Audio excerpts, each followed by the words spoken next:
forward to moving this party forward, transforming this party, and being part of something that is historic. I said earlier you have a choice, and you still have that. Ladies and gentlemen, I am not asking you to trust me tonight. I get it. But I'm asking you to give me the opportunity to earn your trust in our abilities as people, as conservative Republicans, through our values and our ethics, our integrity, to come together and show what we really are made of. So I am going to make a few requests out of you tonight. We need to get Republicans elected. We've been saying this all the way across today. We need to get Republicans elected. Okay?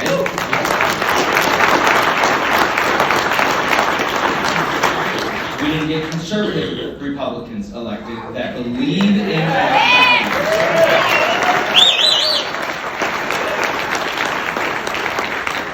We have a platform. There's 23 platform planks on there. And we are going to use that to help define who we are as Republicans, because I can guarantee you what we have seen in Lancaster County, what I've seen by connecting to people across the state now, is that when you speak to the values of a conservative Republican, when you speak to the values of the people of Nebraska, that is a way to resonate with them. That is a way, by a handshake, by a phone call, by a knock on a door, to move this party forward. Yes, in Lancaster County we've made some great strides. And in CD3, you have been keeping us alive for a long, long time. And in Omaha, and in Douglas, and in Sarpy, you have a lot of strength there. You have tradition, you have a foundation. Then let's combine that. Let's bring alliances together. Let's do that as conservative Republicans based upon our values. And I honestly believe that every single name that's on those posters over there, in some way, shape, or form, we can find a way to connect with them on our values as well. So that's what I'm calling you to do today. I'm calling you to look at those posters and say, these are our representatives. They do hold our values. I am calling for even the division that we've seen through this party, through this last year, for years in the past, to say we have 4 months to make Jim Pillen the best governor that this country has seen, that we elect Mike Flood again in November, we re-elect Adrian Smith, and we re-elect, as we continue to move on, Don Bacon. And whatever we do moving forward, we look at our local politics, we look at our local elections, and we say those matter as well. We have wonderful, wonderful candidates running for school board.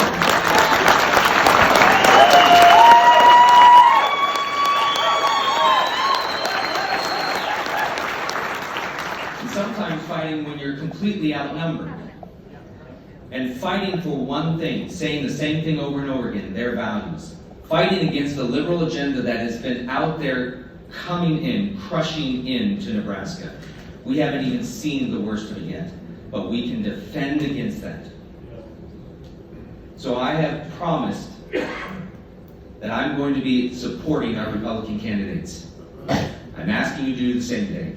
Jim Pillen is our governor-elect. We are going to get him elected, and we are going to support him to be elected as our next governor.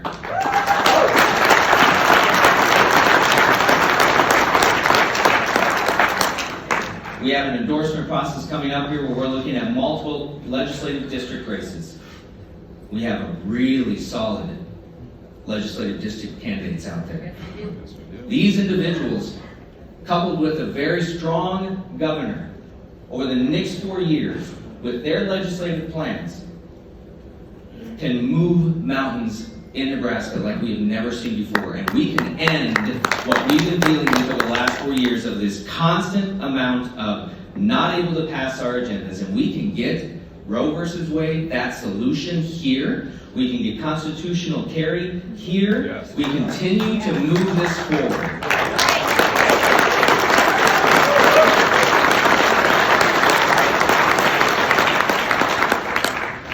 But we can only do it together. Amen. We can only do it together. And I will spend the next 5, 6, 7 months until there's another opportunity for a chairman election.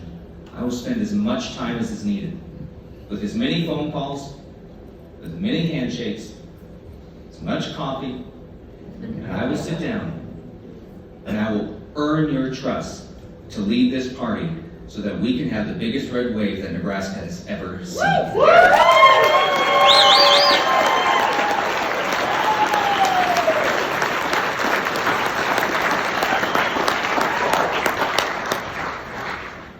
I've used the term that this is a path forward, and there's some elements of the Constitution that I believe were very appropriate to help amend so that there was a representation across the board that helped our county parties. One of them is an addition to the county chair representative in CD3. There's currently 3. The constitutional amendment that's been proposed in the package that I submitted earlier today increased that to 4. Amen. Help them out. To give CD3 one more county chair on the executive committee.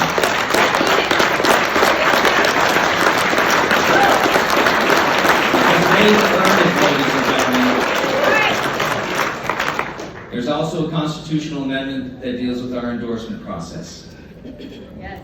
Now, this is an opportunity also for us to say that we can, as a body, help decide how to move quality, value-driven Republicans forward. But I'm going to leave this up to the body. We have some opportunities here later on to get to the endorsement process.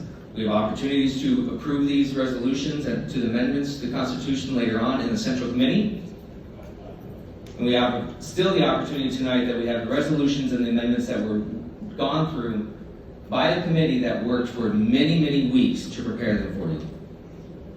So I say at this time, if there's an opportunity, I would like to do the resolutions and the constitutional amendments and have that committee come forth and present them to you so that we can move forward the rest of our convention, move on to the SEC, and put the stamp, the seal of approval on 31 quality candidates and give them the NEGOP endorsement in our SEC meeting. Yeah.